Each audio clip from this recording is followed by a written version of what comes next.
سے بھی یہی ہے. مردوں اور عورتوں کے درمیان بہت زیادہ مسٹرسٹ ہے اور ہوگا, کیونکہ مردوں نے ہزاروں سال جس کو کہنا چاہیے ایک پریویلیج انجوائے کی ہے, ہزاروں سال. فیکٹ ہے, ایک ڈویژن آف لیبر ہے. عورت جو ہے گھر میں رہے گی, بچوں کا خیال رکھے گی, تعلیم حاصل کرے گی نہیں, نوکری اس کو ملے گی نہیں, پالیٹکس میں وہ حصہ لے گی نہیں. پبلک لائف سے اس کو ہم علیحدہ رکھیں گے, ٹھیک ہے, پبلک لائف سے ہم اس کو علیحدہ رکھیں گے, اس کو سیکلوڈیڈ رکھیں گے. پھر کئی قانون بنا دیں گے اس کے لیے.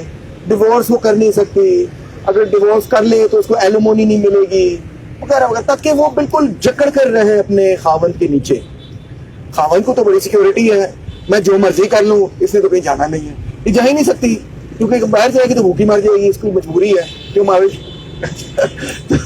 کہ یہ میرے ساتھ ہی رہے. تو اس کو کہتے ہیں ہم پدر سے ہی نظام, ٹھیک ہے, اور یہ ہزاروں سالوں سے اس طرح ایگزسٹ کرتا رہا.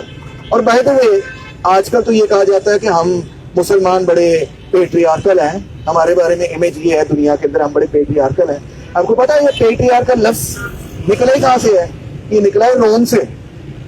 گریس اور روم کے جو مرد ہوتے تھے اور خاوند ہوتے تھے وہ اتنی پیٹریارکل سوسائٹیز تھی کہ قانون ان کو یہ حق دیتا تھا کہ وہ اپنی بیوی کو قتل بھی کر سکتے.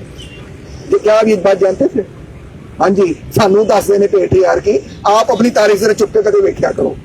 ان کی تاریخ اتنی پیٹریارکل ہے, وہ آج کہتے ہیں گریس اور روم از the foundation of modern civilization and democratic civilization وغیرہ ہے جی.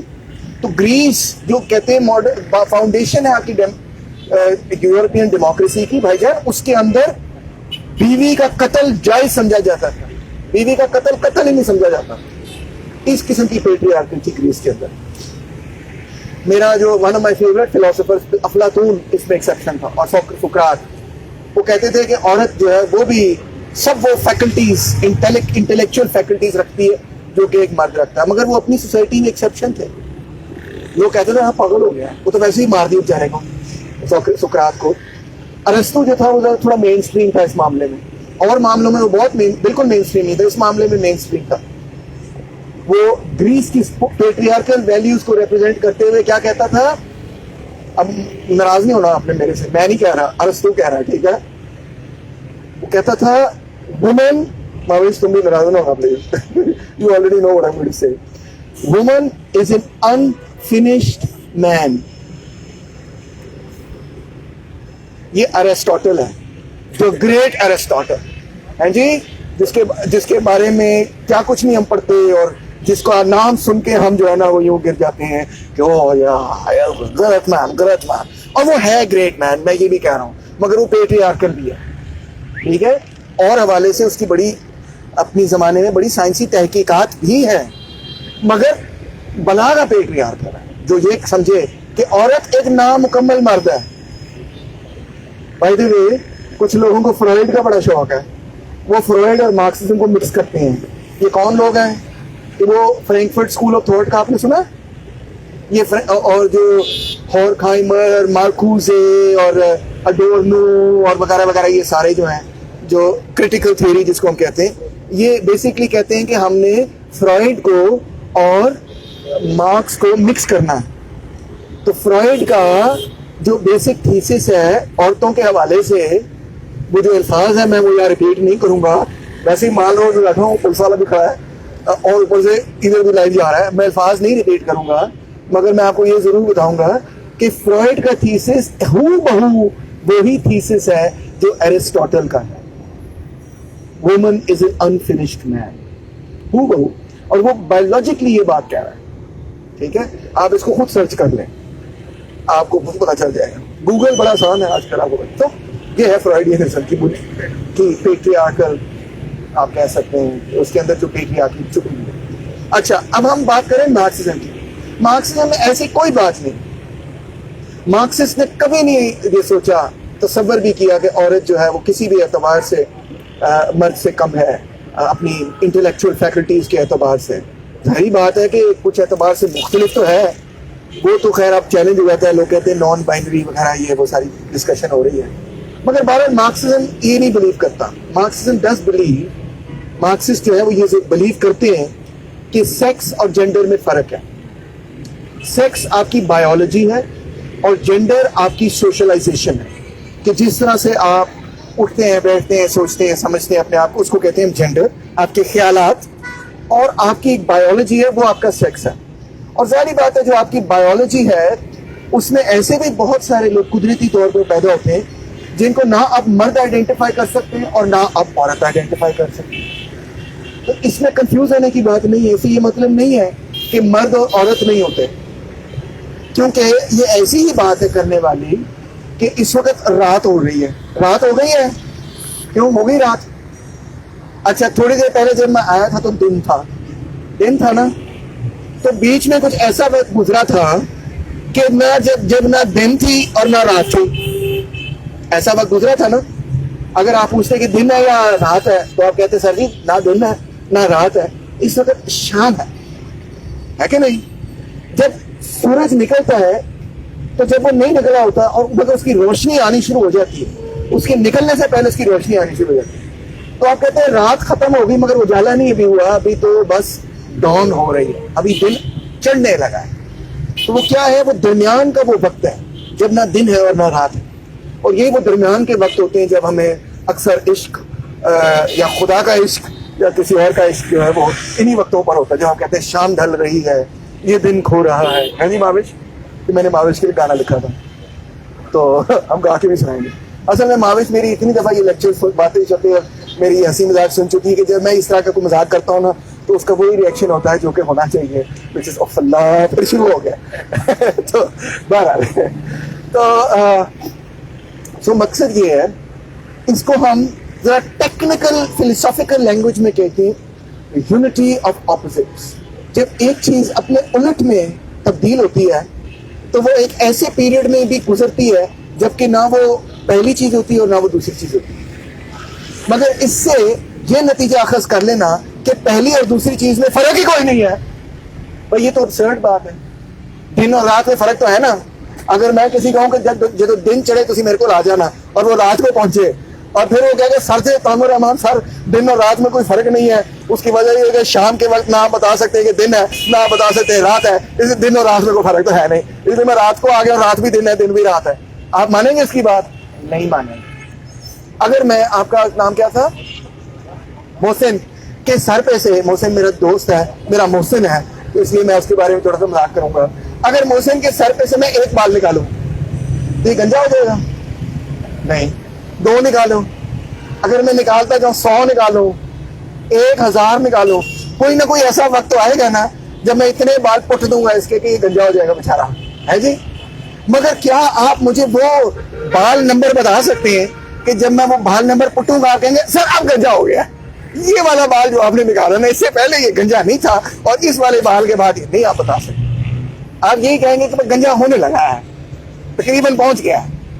اسی طرح سیکس میں بھی قدرتی طور پہ خدا کی طرف سے ایسے لوگ پیدا ہوتے ہیں جن کو آپ آئیڈینٹیفائی نہیں کر سکتے کہ وہ میل ہیں یا فیمیل.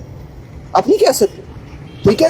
آپ مذہبی پارٹی سے بھی تعلق رکھتے ہیں نا, مولوی بھی ہیں تو آپ مولوی بھی اس بات کو قبول کرتے ہیں, جماعت اسلامی بھی اس بات کو قبول کرتی ہے, فیکٹ آف نیچر ہے, سب اس بات کو جانتے ہیں, سب مانتے ہیں, یہ کانٹروورسل بات نہیں ہے, ٹھیک ہے. تو بیچ میں ایسے بہت ساری لوگ ہیں جو نہ دن ہے اور نہ وہ رات ہے, وہ شام ہے, وہ اجالا ہے, وہ صبح ہے, ٹھیک ہے. اس کا یہ مطلب نہیں کہ وہ ہمارے سے کم تر ہیں یا کوئی ہم ان کے خلاف کوئی ظلم و زیادتی کریں یا ایسی کوئی بات. مگر اس کا یہ مطلب ضرور ہے کہ اس سے یہ نتیجہ نہیں اخذ کیا جا سکتا کہ بایولوجیکلی میل اور فیمیل کے درمیان فرق نہیں ہے. فرق ہے بالکل. یہ ایک لاجیکل فیلیسی ہے جو کہ پوسٹ ماڈرنسٹ اکثر ریپیٹ کرتے ہیں.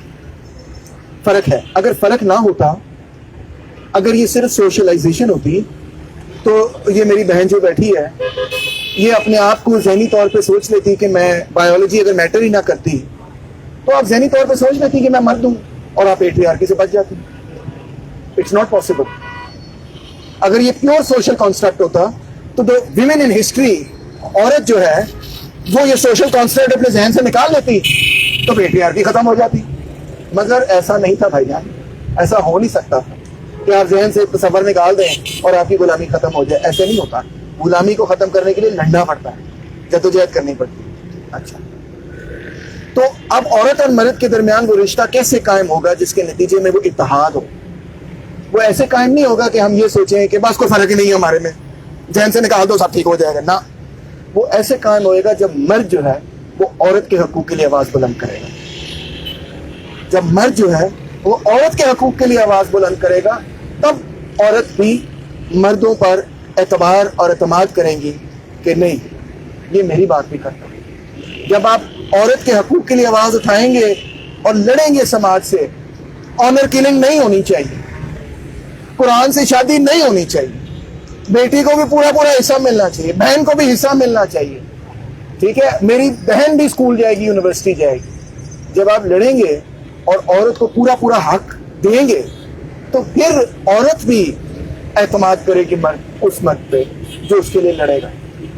تو یہ جو یعنی کہ ونس اگین جیسے قوموں کے درمیان باہمی اعتماد صرف اور صرف برابری اور جمہوریت اور عدل اور انصاف کی بنیاد پہ قائم ہو سکتا ہے، اسی طرح عورت اور مرد، ورکنگ کلاس عورت اور مرد کے درمیان بھی اتحاد اور اتفاق، باہمی جمہوریت، باہمی اتفاق، باہمی اتحاد، ایک دوسرے کے ساتھ شانہ بشانہ ایک دوسرے کے حقوق کے لیے جدوجہد کرنے سے ہی قائم ہو سکتا ہے. تو مارکسزم جو ہے وہ قطعی طور پر یہ نقطہ نظر نہیں رکھتا کہ یہ irrelevant question ہے، بلکہ وہ یہ کہتا ہے، اس کا سلوشن دیتا ہے، پورا اس کا انالیسس دیتا ہے کہ پیٹریارکی کب پیدا ہوئی، کیوں پیدا ہوئی، کس طرح پیدا ہوئی، کن مرحلوں سے گزری، اور اس کو ختم کرنے کے لیے کیا طریقہ ہے کہ مرد اپنی پریولیج جو ہے وہ چھوڑے، جو سوسائٹی نے اس کو ایڈوانٹیج دیا اس کو چھوڑے، عورت کے حقوق کے لیے لڑے. پاکستان آج جینڈر پیرٹی انڈیکس پہ باٹم پہ بالکل سب سے پیچھے ہے دنیا میں. تو ہم نہیں لڑیں گے، آواز نہیں اٹھائیں گے، پھر ہم کہیں گے ہم حقوق نسواں کے بڑے حقدار ہیں، تو کوئی عورت نہیں آپ پہ اعتماد کرے گی کہ واقعی یہ ایک ایسا مرد ہے جو واقعی عورتوں کے حقوق کے لیے لڑ سکتا ہے. دیکھیں کیا نام ہے، کئی آپ کو مثالیں دے سکتا ہوں. یہ جو فٹ پاتھ ہے نا جہاں آج آپ بیٹھے ہیں، یا میں تو 7 سال کی عمر سے آ رہا ہوں اور جا رہا ہوں، اور 40 سال ہو گئے مجھے آتے جاتے ہوئے یہاں پہ، ٹھیک ہے. اور یہاں پہ ہر سال ویمنز ایکشن فورم، میری ماں بھی اس میں تھی، یہاں پہ پروٹیسٹ وغیرہ کرتے نہیں ہیں اور احتجاج وغیرہ کرتے نہیں عورتوں کے حقوق کے. مگر وہ چند عورتیں اکٹھی ہو جائیں اس سے تو نہیں فرق پڑے گا. فرق تو تب پڑے گا جب محنت کش عورت اکٹھی ہو، عوام میں یہ بیداری پیدا ہو. اور عوام میں بیداری تب پیدا ہوگی جب عوام کے مسائل کی ہم بات کریں، عوام کے اندر سے جو ان سے پوچھیں کیا مسائل ہیں آپ بتائیں. جب وہ بتائیں گے آپ کو مسائل، ان پہ ہم ان کو اکٹھا کرنا شروع کریں اور اس کے ساتھ اپنی تھیوری وغیرہ جوڑیں گے، تو پھر آپ دیکھیں ایک بہت بڑی میس موومنٹ بنی. تو یہ چند گزارشات. اچھا، اب یہاں پہ میں چھوٹی سی بریک لیتا ہوں. جو عام فکری مغالطے مجھ سے اکثر لوگ انٹرنیٹ پہ سوال پوچھتے ہیں، ان میں سے چند سوالوں کا جواب تو میں نے اب دیا. اب اس طرح کرتے ہیں کہ آپ مجھ سے سوال پوچھیں مارکسزم کے اعتبار سے کہ آپ کے ذہن میں اس کے بارے میں کیا مغالطہ ہے، کیا کلیریفیکیشن چاہتے ہیں، کیا کوئی کنفیوژن، کوئی آپ کے ذہن میں کوئی ایسی بات، کوئی سوال جو بھی ہے آپ کھل کے پوچھ سکتے ہیں. وہ پیچھے ٹرمنالوجیز کے حوالے سے تو مارکسزم اور کمیونزم میں کیا فرق ہے، ایک بنیادی سوال یہ ہے. اور دوسرا کہ چائنا میں جو مسلمانوں پر ظلم ہوتا ہے یہ حقیقت کیا ہے، یا اس پر آپ کیا موقف رکھتے ہیں؟ پہلی سوال کا جواب تو یہ ہے کہ مارکسزم تو مارکس اور اینگلز کی تحریروں کا نام ہے. پھر ریپیٹ کر دیتا ہوں، مارکسزم مارکس اور اینگلز کی تحریروں کا نام ہے. اور کمیونزم، جس پہ اکثر لوگ کنفیوز رہتے ہیں، لفظ نکلتا ہے کامن سے. کامن کا مطلب ہے عام، جس طرح عام آدمی پارٹی ہے، ٹھیک ہے نا. عام کا مطلب ہے کہ عوام الناس اس کو ہم کہتے ہیں. کامن کا یہ بھی مطلب ہے اجتماعی یا اشتراک، وہ چیز جو ہم دونوں میں اشتراک ہو، جس میں ہم شریک ہوں، جو کامن ہو. اشتراک بھی شریک سے نکلتا ہے نا. تو اشتراکیت کا نظام یا اشتراکیت کی تحریک تاریخ میں کارل مارکس سے بہت پرانی تحریک ہے. مسلمانوں میں بھی ایک نہیں کئی دفعہ ریاستیں قائم ہوئی. کرامائٹس کا کسی نے سنا؟ کرامائٹس کی ایک ریاست قائم ہوئی، اس کے بارے میں ہسٹورینز یہ کہتے ہیں کہ وہ ایک کمیونسٹ ریاست تھی، اسماعیلی شیعہ مسلمانوں کی ریاست تھی، مگر اس کے بارے میں کہا جاتا ہے کہ یہ معاشی اعتبار سے کمیونسٹ تھی. اچھا، کارل مارکس اور اینگلس کی اپنی تحریریں اگر آپ اٹھا کے دیکھیں تو ایک بڑا خوبصورت مضمون ہے اینگلس کا، ہسٹری آف ارلی کرسچینٹی، جس میں اینگلس لکھتا ہے کہ جیزس کرائسٹ اور یسوع مسیح، جیزس کرائسٹ کے بارے میں اینگلس لکھتا ہے کہ ان کی جو تحریک تھی وہ تو کمیونسٹ تحریک تھی. تو میں نہیں کہہ رہا، اینگلس نے لکھا ہوا ہے. آپ سوچیں گے ہیں یہ کیسے ہو سکتا ہے؟ کیوں؟ وہ کہتا ہے اس کی وجہ یہ ہے کہ اینگلس جب یسوع مسیح نے جیزس کرائسٹ نے جب پریچنگ شروع کی، حضرت عیسیٰ علیہ السلام نے جب پریچنگ شروع کی، غریب لوگوں میں ساری ان کی پریچنگ تھی. آپ کو پتا نا، غریب لوگوں میں وہ اپنا پیغام پھیلاتے تھے. جن غریب لوگوں میں وہ پیغام پھیلاتے تھے وہاں پہ ان کا وہ علاج بھی کرتے تھے. آپ کو پتا ہے، ان کا علاج بھی کرتے تھے. اور نہ صرف علاج کرتے تھے، ان کو کھانا کھلاتے تھے. اور نہ صرف کھانا کھلاتے تھے، جو بندہ کرسچن بن جاتا تھا، جو بھی کرسچنز کے پاس ہوتا تھا، وہ سارا برابر بھی شیئر کرتے تھے. یہ نہیں کہ ہر بندہ برابر کھائے گا، جو موٹا ہے وہ تھوڑا زیادہ کھا لیتا تھا، جو پتلا ہے تھوڑا کم کھاتا تھا، مگر یہ کہ وہ سارے اکٹھا کھانا کھاتے تھے، ایک بھی بندہ بھوکا نہیں جاتا تھا. اور یہ کرسچینٹی کی سب سے بڑی اپیل تھی رومن امپائر کے خلاف، کہ یہ غریبوں کا خیال ہے، غریبوں کی تحریک. اسی طرح حضور پاک صلی اللہ علیہ وسلم، آپ نے سنا ہوگا جب مدینہ کے اندر، مسجد مدینہ کے اندر جب بیٹھ کے سارے صحابہ کرام کھانا کھاتے تھے، حضور پاک اپنے ہاتھ سے دوسرے لوگوں کو کھانا دیا کرتے تھے. کوئی غریب بندہ جو ہے وہاں سے گزر جائے، ان کو کہتے تھے آئیں بیٹھیں زمین پر. آپ کو پتا ہے عربوں میں تو، عرب مسلمز میں علیحدہ علیحدہ پلیٹیں بھی نہیں ہوتی. وہ علیحدہ علیحدہ پلیٹوں میں نہیں کھاتے، وہ بڑی سی پلیٹ میں سارا کھانا ڈالتے، اس سے سب لوگ بیٹھ کے کھاتے. پتا ہے کچھ بات؟ اشتراکیت ہے قسم، ٹھیک ہے، شریک کر رہے ہیں سب کو، اپنے ساتھ ملا رہے ہیں، جوڑ رہے ہیں. اسی طرح حضرت موسیٰ علیہ السلام، اب اسرائیل قائم ہو گیا. اسرائیل قائم ہونے کے بعد ہمارے بہت سارے مولوی حضرات نے یہودیوں کو گالیاں نکالنی شروع کر دی. ہاں، مگر جوڈائزم کیا ہے؟ اپنی اوریجنز میں کیا ہے؟ اپنی اوریجنز میں کیا ہے؟ بغاوت تھی فرعونوں کے خلاف اپنی اوریجنز میں. اور آپ کو دلچسپ بات ہے، تو فرعون جو ہے وہ بڑے وہ بناتے تھے نا پیرامڈس، بڑے بڑے محل بناتے تھے، ہیوج محل بناتے تھے. تو کون لوگ تھے جو وہ محل کی اینٹیں بناتے تھے؟ اینٹیں بنانے کا بڑا ٹف کام تھا. انہوں نے وہ ساری مٹی اکٹھی کرتے تھے، پھر اس میں توڑی ڈالتے تھے، پہلے اس کو گیلا کرتے تھے، پھر اس کو سکھاتے تھے، اس سے اینٹ بنتی تھی. تو وہ اینٹ بنانے والے جو غلام تھے، ان کو وہ ایک خاص قوم کے لوگ تھے جن کو کہتے ہیں سیمائٹس. کیا کہتے ہیں؟ سیمائٹس. تو سیمائٹ لوگ جو تھے نا، انہوں نے ایک زمانے میں فرعونوں کے خلاف کی تھی بغاوت. اس بغاوت کے بعد، ہکسوس بغاوت اس کو کہا جاتا ہے، اس بغاوت کے بعد فرعونوں نے ان کو پوری نسل در نسل غلام بنا دیا. انہوں نے کہا ان کا کام یہ کہ انہوں نے اینٹیں بنانی جس سے ہم اپنے محل بنائیں گے بڑے بڑے. تو حضرت موسیٰ علیہ السلام ان سیمائٹس کے کیا کہتے ہیں، پیغمبر تھے اور لیڈر تھے اور قائد تھے. اور انہوں نے سیمائٹس کو سب کو آرگنائز اور موبلائز کیا جو غلام تھے، اور فرعونوں کے خلاف علم بغاوت کھڑا. ایسے ہی ہوا نا. کون نہیں جانتا یہ تاریخ؟ قرآن مجید نے لکھی ہے، ہسٹورینز نے لکھی ہے، یہودیوں نے خود اپنی تاریخ لکھی ہے. تو بہت بڑا غریبوں کا انقلاب تھا، غلاموں کا انقلاب تھا. اب جو جدید ان کے کیا کہتے ہیں، ان کو ان کے جو مولوی ہیں،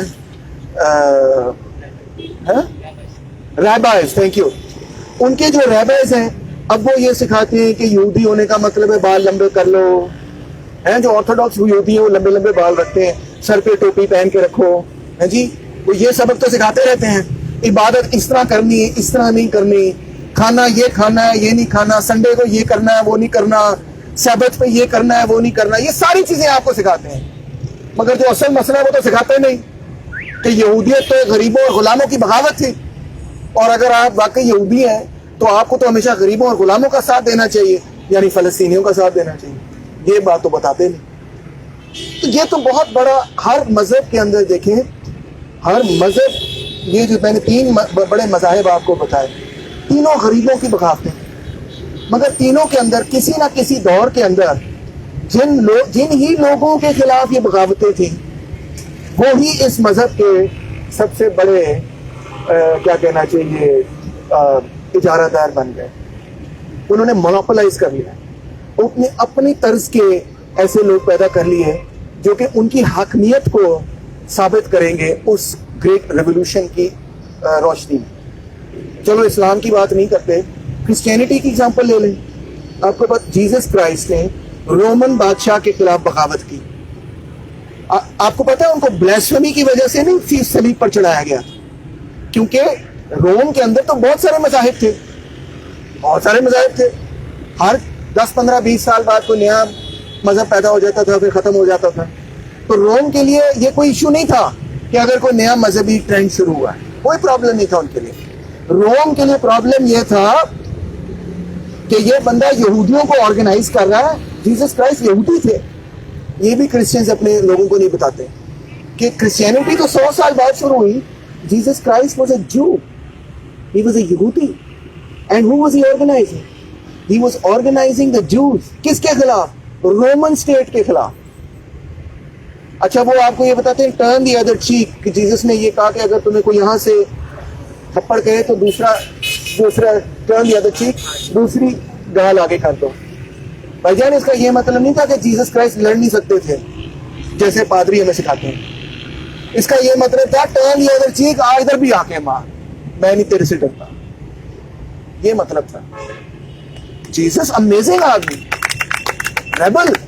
اچھا پھر بائبل مقدس میں لکھا ہے، پادری نہیں پڑھائیں گے، بائبل مقدس میں جیسس کرائسٹ کا بڑا فیمس 4 بائبل ہے نا، چاروں میں لکھا ہے sell your cloak and buy a sword. اگر جیسس کرائسٹ انقلابی نہ ہوتے تو یہ تو نہ کہتے کہ اپنا کلوک بڑے مہنگے ہوتے تھے نا اس زمانے میں، اپنی جیکٹ بیچو اور جا کے تلوار خرید کے آؤ. یہ جیسس کی صحیح ہے. سب نے بغاوتیں کی. اب آپ کرسچن کہتے ہیں اسلام اسپریڈ ود دا سورڈ، تو یہ آپ کی بائبل میں کیا لکھا؟ وہ گریٹ ریبل تھا، اسی نے اس کو سزا دی. اور اس کو سزا بھی وہ دی جو اسپارٹکس کو سزا دی. اسپارٹکس کون تھا؟ جو غلاموں کا لیڈر تھا، جس نے روم کے خلاف بغاوت کی. جیسس غلاموں کا لیڈر جس نے روم کے خلاف بغاوت کی. حضرت موسیٰ علیہ السلام غلاموں کے لیڈر. تو انہوں نے بڑے طریقے سے سارا میسج ہی چینج کر لیا. اسلام کے ساتھ بھی دیکھیں، حضور پاک صلی اللہ علیہ وسلم نے کب یہ کہا کہ بھائی کوئی بادشاہت قائم کریں گے؟ کہا انہوں نے یہ کہا کہ بادشاہت قائم ہوگی، بادشاہتی نظام قائم ہوگا. 1400 میں سے 1300 سال بادشاہتی نظام چلتا رہا اسلام کے اندر. پتہ آپ کو؟ دیکھ لیں آپ، خلفائے راشدون کے بعد تو امیہ ڈائنسٹی، اس کے بعد عباسد ڈائنسٹی، اس کے بعد عثمانی ڈائنسٹی، مغل ڈائنسٹی، ساری ڈائنسٹیز ہیں. سب اپنے آپ کو خلیفہ کہہ رہے ہیں. 1924 میں خلافت ختم ہوئی ترکی میں، تو وہ کنگ تھا جناب، اس کا باپ خلیفہ تھا، اس کا باپ خلیفہ تھا، اس کا ایکسیٹرا ایکسیٹرا. ٹھیک ہے، تو یہ ڈائنسٹیز تھی. آج تک اسلامک پولیٹیکل تھاٹ میں ہمیں یہ نہیں پتہ چلا. آج لوگ کہتے ہیں خلافت قائم کر دیں سب ٹھیک ہو جائے. ابھی تک کسی نے مجھے اس کا جواب نہیں دیا. گالیاں بڑی دے رہے ہیں مجھے انٹرنیٹ پہ کہ آپ تو اسلام کے خلاف بات کر رہے ہیں، مگر اس کا ابھی تک جواب نہیں دے رہے کہ خلیفہ آپ کیسے ڈٹرمن کریں گے. کیونکہ ان کے ذہن میں تو یہ ہے کہ ہماری پارٹی کا جو لیڈر ہے وہ خلیفہ ہو جائے گا. سیدھی سی بات ہے، جو اصل بات ہے وہ تو یہی ہے ان کے ذہن میں، مگر یہ کہہ نہیں سکتے. مگر کیا کوئی الیکشن کرائیں گے؟ کیا سارے لوگ الیکشن میں حصہ لیں گے؟ کیا عورتیں بھی الیکشن میں حصہ لیں گی؟ بتائیں ہمیں، جواب دیں. اچھا اگر الیکشن کرائیں گے تو پھر کیا 5 سال بعد دوبارہ خلافت کا الیکشن ہوگا؟ کیونکہ پہلے جو خلیفہ تھا وہ تو فار لائف خلیفہ تھا. تو اب کیا فار لائف خلیفہ؟ میرے ذہن میں سوال ہے، میں سوال کرتا ہوں. ٹھیک ہے کہ اسلامک ہسٹری کو اگر آپ ایک ماڈل لیتے ہیں تو وہ تو پہلے 25 سال کے بعد خلافت کا جو نظام تھا اس کے بعد وہ ایک بادشاہت میں تبدیل ہو گیا. اور پہلے 25 سال جو خلافت ہوئی اس میں ہر دفعہ جو خلیفہ جو مقرر ہوئے تو وہ پروسیس مختلف تھا. یو نو دس. حضرت ابو بکر کی دفعہ، حضرت عثمان کی دفعہ، حضرت علی کی دفعہ، ایوری سنگل ٹائم، حضرت عمر کی دفعہ، حضرت عمر فاروق رضی اللہ تعالیٰ کی دفعہ وغیرہ، ہر دفعہ پروسیس تھوڑا ڈفرینٹ تھا. جانتے ہیں نا، میں کیوں ریپیٹ کروں، فتویٰ لگ جائے گا، مگر سب جو بندہ بھی اسلامک ہسٹری جانتا ہے وہ یہ بات جانتا ہے. So what is going to be the process, then you tell me. نہیں کوئی جواب. حزب التحریر سے پوچھو تو وہ بیسکلی پلاننگ یہ کر رہے ہیں کہ فوج کے اندر بغاوت کر کے فوج میں سے خلیفہ لیں. جماعت اسلامی سے پوچھو تو وہ کہتے ہیں کہ جو ہمارا صدر ہے وہ خلیفہ بن جائے گا، سیدھی سی بات ہے. جمعیت علماء اسلام سے پوچھو تو ان کا بھی یہ فارمولا ہے. ان کا کوئی انٹینشن نہیں ہے کہ یہ ساری عوام جو ہے وہ فیصلہ کرے یا وغیرہ وغیرہ. سو اینی وے اگر ہے تو بتائیں، کلیئرلی ایکسپلیسٹلی لکھیں، لکھ کر تحریر میں لکھ کر آئیں تاکہ ہم اس کو دیکھ سکیں.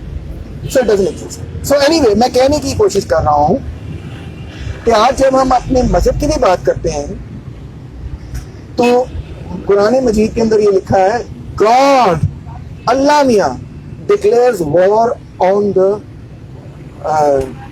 دا منی لینڈر، جو ربا کماتا ہے.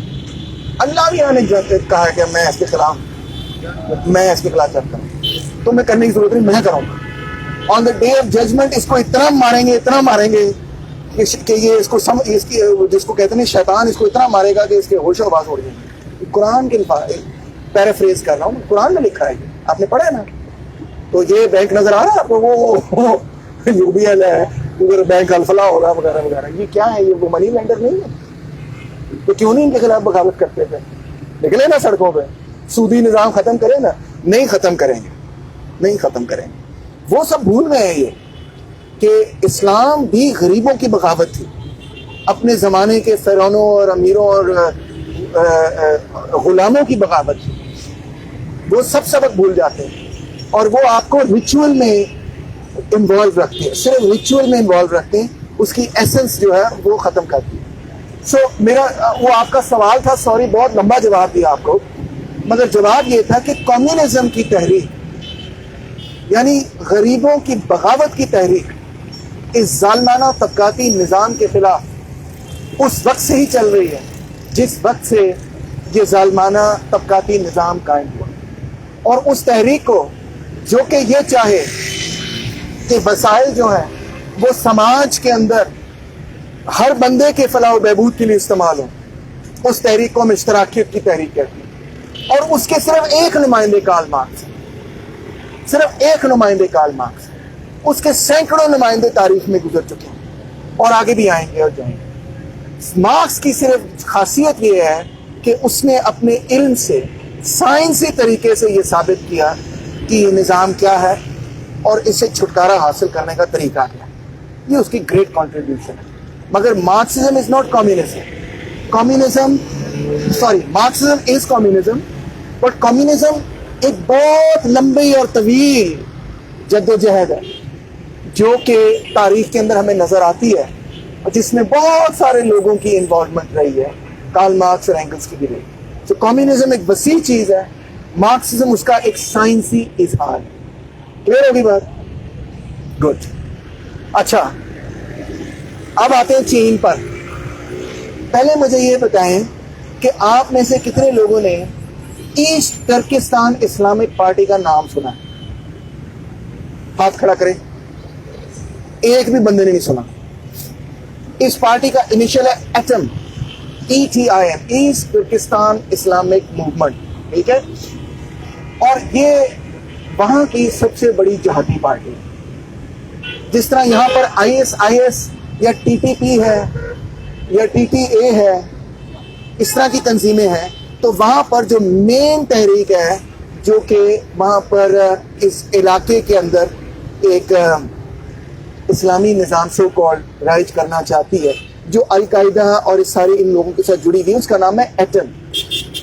ایٹم نے جس طرح یہاں پر TTP نے کئی سارے بم دھماکے کیے لوگوں کو دبانے کے لیے، تو ایٹم نے چین کے اندر اسی طرح کئی سارے ٹیررسٹ اٹیکس کیے.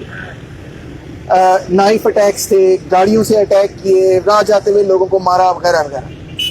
چین کی گورنمنٹ نے یہ چاہا کہ ایٹم کو، اور انہوں نے یہ کہا کہ ہم اس کو ویگرز کو علیحدہ کریں گے اور یہاں پہ اسلامی ریاست اسی قسم کی قائم کریں گے جو افغانستان وغیرہ میں جس طرح یہ ایمریٹس وغیرہ قائم ہو گئی، یہ ہم قائم کرنا چاہتے ہیں. تو ایٹم نے یہ ایک پورا کیمپین شروع کیا، القاعدہ کے ساتھ یہ ایفیلیٹڈ تھی، مگر کیونکہ یہ چین کے خلاف ہے، القاعدہ پہ تو امریکہ میڈیا بہت باتیں کرتا ہے اور ان کے خلاف بات کرتا ہے، مگر ایٹم کا نام بھی نہیں وہ لیتے، اسی لیے کوئی بھی نہیں جانتا، کوئی بھی نہیں آج جانتا کہ یہ معاملہ ہے کیا سارا. تو چین کی گورنمنٹ ایٹم سے لڑ رہی بیسک، اور وہ یہ کہہ رہی ہے کہ ہم نے ان کو سسیڈ بھی نہیں ہونے دینا، اور ہم نے یہاں پہ ان کو کیا کہنا چاہیے، یہ اسلامک فنڈامنٹلزم بھی نہیں پھیلانے دینا، بنیاد پرستی نہیں پھیلانے دینا. اگر چین کا مسئلہ مسلمانوں سے ہوتا تو ویگر مسلم جو ہیں وہ تو سب سے بڑی مسلم پاپولیشن نہیں ہے چین کی، ان سے ایک اور بڑی مسلم پاپولیشن ہے چائنا کی. انہوں نے آج تک کمپلین نہیں کیا کہ ہمارے خلاف کوئی ایکشن ہوا ہے، کوئی ایکشن نہیں ہے. ٹھیک ہے، میں ان کا نام بھی آپ کو پڑھ کے سناتا ہوں، بہت بڑی مسلم آبادی ہے. آپ فون کر کے پوچھ سکتے ہیں کہ بھئی اگر اپنے دوستوں کو جو چین میں پڑھ رہے ہیں کہ اگر نماز پڑھنی پڑے تو کوئی مسئلہ ہے چین میں؟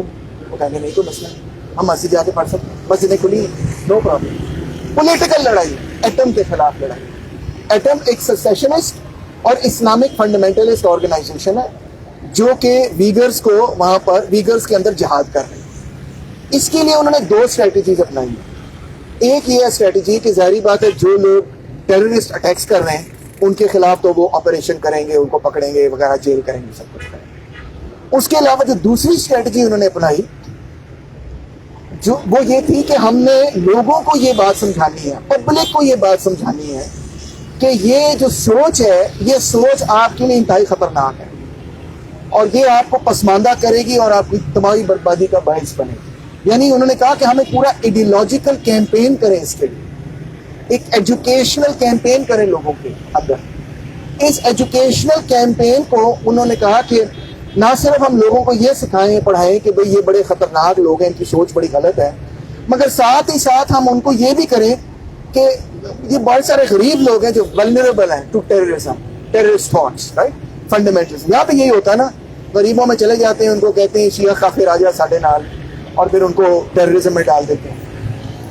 تو انہوں نے کہا کہ ان کو ہم نے نمبر 1 ان کو یہ سمجھانا ہے کہ یہ ایکسٹریمسٹ سوچ ہے اور یہ انتہائی خطرناک ہے. نمبر 2 یہ کہ ہم ان کو کوئی اسکل بھی سکھائیں، ان کو کوئی چیز سکھائیں تاکہ ان کو کسی کام کاج پہ لگائیں بجائے اس کے کہ یہ غربت میں بیٹھیں، تاکہ ٹیررزم کنٹرول ہو. تو یہ سارا کیمپین ان کا بیسکلی ٹیررزم کے خلاف ہے. انہوں نے کیا کیا کہ یہ سینٹرز بنائے، اور بہت آپ کے علم میں یہ بات ہونی چاہیے کہ بہت سارے جو انہوں نے سینٹرز بنائے ان کی فنڈنگ ورلڈ بینک نے دی ہوئی ہے.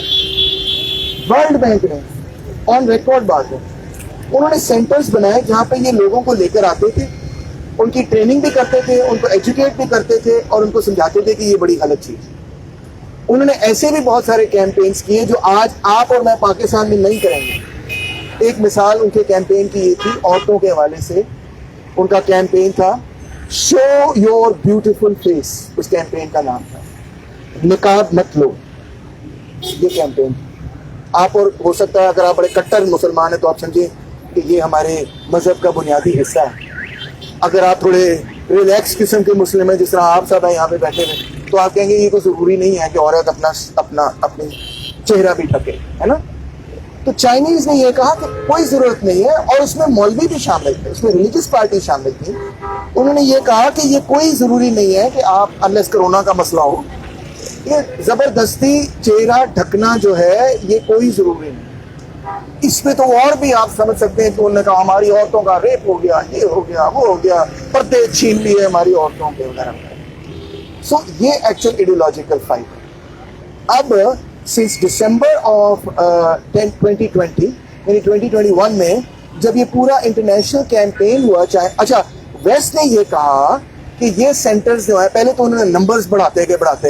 پہلے انہوں نے کہا کہ یہاں 10,000 لوگ ہیں، پھر نے کہا 1 لاکھ لوگ ہیں، پھر نے کہا 2 لاکھ لوگ ہیں، پھر نے کہا 1 ملین لوگ ہیں، اب انہوں نے کہا نا 2 ملین لوگ ہیں. بڑھاتے ہی جاتے ہیں. 2 ملین بندہ سینٹر میں بٹھانا کو آسان کام تو نہیں ہے. پہلی بات تو یہ ہے اٹس ناٹ پاسبل میرے اوپینین میں کہ اتنے بڑے انہوں نے سینٹرز پہلی ابل قائم کیے. بہرحال جو انہوں نے سینٹرز قائم کیے جو کہ قائم تھے، چین پر جب تنقید ہوئے انہوں نے کہا ٹھیک ہے آپ ہم پہ تنقید کر رہے ہیں، یہ ہمارے اینٹی ٹیررسٹ میجرز تھے، یہ جیلز نہیں تھے، یہ سینٹرز تھے جہاں پہ ہم لوگوں کو لے کر آتے تھے، ان کی ری ٹریننگ کرتے تھے، پھر ان کو ہم چھوڑ دیتے تھے. اور اس میں والنٹری تھا کہ آپ 8 گھنٹے آئیں, 4 گھنٹے آئیں, 5 گھنٹے, جس طرح کمیونٹی سروس ہوتی ہے. تو آپ نے اس پہ جھوٹا پروپیگنڈا کیا کہ یہاں پہ یہ تو جو ہے سارے یہ تو کنسنٹریشن کیمپس ہیں, حالانکہ یہ بیسکلی اینٹی ایکسٹریمسٹ ایک ایجوکیشنل کیمپین تھا اور ریٹریننگ کیمپین تھا. ٹھیک ہے, آپ نے یہ سارا پروپیگنڈا کیا, ہم بند کر دیں. ایز آف دسمبر 2020 انہوں نے یہ سارے کیمپس, آپ اخبار میں پڑھ لیں, انہوں نے کہا یہ سارے سینٹرز بند, تاکہ ہم پہ یہ الزام بھی نہ لگ سکے کہ ہم نے ایسا کچھ کیا. We are close now. مگر یہاں پہ جو پروپیگنڈا کا مومنٹم ہے وہ ویسے کا ویسے جاری ہے. اب میں نہیں کہتا کہ چین کی حکومت جو ہے وہ بے قصور ہے, کوئی غلط نہیں کیا, پر ریاست ہے, ریاست جب اچھا قدم بھی اٹھاتی ہے نا تو کوئی نہ کوئی غلط کام ہو جاتا ہے. کیونکہ ریاست جو ہوتی ہے نا وہ ایک بلنٹ انسٹرومنٹ ہے, بلنٹ انسٹرومنٹ ہے, یعنی کہ وہ ایک قوت ہے نا, ایک قوت ہے. جب وہ قوت کہیں جاتی ہے اس کو جو ریزسٹنس ملتی ہے اس کو توڑتی ہے, اس ریزسٹنس کو جو توڑتی ہے, دو کسی قصوروار کو لگتے ہیں تو ایک بیچارے کسی شریف بندے کو بھی لگتی ہے. تو میں نہیں کہہ رہا کہ چائنا نے وہاں ہیومن رائٹس وائلیشنز نہیں کی, میں صرف یہ کہہ رہا ہوں کہ جو ویسٹ کا نیریٹو ہے ساری چیز پہ کہ 2 ملین بندہ کانسنٹریشن کیمپس پہ ہے, میں اپیل کرتا ہوں کہ یونائٹڈ نیشنز جائے, کمیشن بنائے, یونائٹڈ نیشنز جائے, یونائٹڈ نیشنز کا انڈیپینڈنٹ کمیشن بنے جو UN جنرل اسمبلی بنائے, سیکیورٹی کاؤنسل نہیں بنائے, جنرل اسمبلی سے جائے اور انویسٹیگیٹ کرے اور میں بتائیں. ابھی تک یونائٹڈ نیشنز نے یہ نہیں کہا کہ 2 ملین بندہ انکارسریٹ کرے. پتہ آپ کچھ بارے میں صرف یہ ہوا کہ لیگرز کے نمائندے یونائٹڈ نیشنز میں گئے ہیں اور انہوں نے یہ کہا کہ ہماری ایلیگیشن ہے کہ 2 ملین بندہ وہاں پہ ہے. یونائٹڈ نیشنز نے کہا اچھا ہم ہماری بات سنتے ہیں, ہم سننے کے لیے تیار ہیں, اوپن فورم ہے, آئیں آپ بات کریں. مگر یونائٹڈ نیشنز نے خود نہیں کہا کہ یہ حقیقت ہے کہ وہاں 2 ملین بندہ پھنسا پڑا ہے. تو میں کہتا ہوں UN جائے, کوئی انڈیپینڈنٹ باڈی جائے. چین کا کہنا ہے کہ ایسا نہیں ہے, ٹھیک ہے جی. امریکہ کا کہنا ہے کہ ایسا ہے, تو ٹھیک ہے نا. آپ اور میں کنفیوز بیٹھے ہیں. میں کہتا ہوں میں تھوڑا سا چین کی طرف جھکاؤ رکھ رہا ہوں, آپ کہہ رہے ہیں سر پتہ نہیں آپ ذرا اسٹالنسٹ ہے, آپ کی بات پہ پورا بھروسہ نہیں.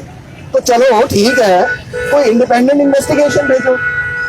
جتنے مسلمان ملک ہیں, ایک اور مزیدار بات بتاؤں آپ کو, جتنے بھی مسلمان ملک ہیں وہ چین کے فیور میں ووٹ کر رہے ہیں. پتہ ہے آپ کو اس بات میں, UN میں جتنے مسلم ملک ہیں وہ چین کے فیور میں ووٹ کر رہے ہیں کہ یہاں کوئی لیگر کا مسئلہ نہیں. آپ ایگزیجریٹ کر رہے ہیں. اور جتنی نیٹو کی کنٹریز ہیں وہ ویگر کے مسئلے پہ ووٹ کر رہی ہیں, وہ مسلمانوں کے نجات دہندہ بنے ہوئے ہیں. سو آپ کو سمجھ آنی چاہیے یہ ایک انٹرنیشنل پالیٹکس ہو رہی ہے سارے معاملے پر. جو ہیومن رائٹس ابیوز ہے میں اس کے خلاف ہوں, اس کو رکنا چاہیے, انڈیپینڈنٹ انویسٹیگیشن ہونی چاہیے. اور جو امریکہ کی کوشش ہے کہ روس اور چین کو جس طرح سے وہ ڈیمونائز کرتے رہتے ہیں اپنے جیو اسٹریٹجک عزائم کے لیے, اس کا حصہ پاجی میں تو نہیں بن سکتا. اسی بننا تو بن جاؤ, میں نہیں بنا گا. میں اس کے بارے میں اسکیپٹیکل پہلے بھی رہا ہوں, آج بھی ہوں, کل بھی رہوں گا, کیونکہ آئی نو ہاؤ ٹو آپریٹ. جس سے ان کی دشمنی ہو جاتی ہے اس سے بڑا انسان ہی کوئی نہیں ہوتا. پہلے صدام حسین کننا تو چنگا ہے, ایران پہ حملہ کر دو ہے, ساری پوری وقت صدام حسین کو پیسے اور آرمز اور اکوپمنٹ امریکہ نے دیے ایران کے خلاف لڑائی کرنے کے لیے. اور جب صدام حسین جیتنے لگا تھا ایران کے خلاف, پتا ہے آپ کو اس بارے میں, تو انہوں نے ایران کو فون کر کے کہا صدام حسین کی فوجیں یہاں سے گھوم کے یہاں سے یہاں آ رہی ہیں, اگر تم یہاں پہ میزائل اٹیک کر دو تو ان کی فوجیں تباہ ہو جائیں گی. ایران نے یہ کیا.